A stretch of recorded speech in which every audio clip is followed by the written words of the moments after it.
Amici e amiche della pallina vulcanizzata, il più cordiale buonasera e ben collegati in diretta con Valdagno e il suo Palalido per questa 15ª giornata del 100° campionato Serie 1 di hockey pista stagione 2022-2023, tenuta bianco-verde classica. Il Montecchio per Calcino, Valdagno che risponde con Bruno Sgalia tra i pali, Emanuele Garcia, Davide Motarà, Nico Geda e Xavi Rubio.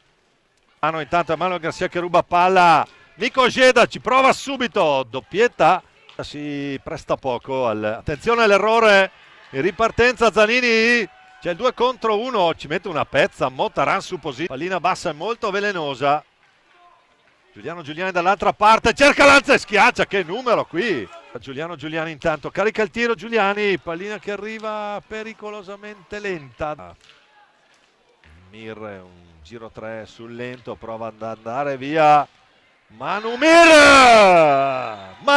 trova il varco, è riuscito ad accelerare Manumir. Motaran la mette lì, è ancora in possesso palla, va giù Nadini, cartellino blu, agganciato.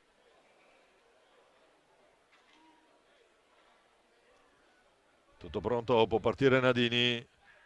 La finta e la mette lì Davide Nadini, la pareggia Valdagno, il tocco e il tiro e accelera, è veramente, attenzione Lo Guercio,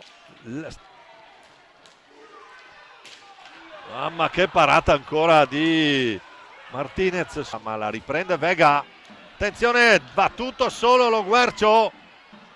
Stavolta è, però dicevamo l'azione valdagnese ha, attenzione qui adesso c'è il gol di Xavi Rubio,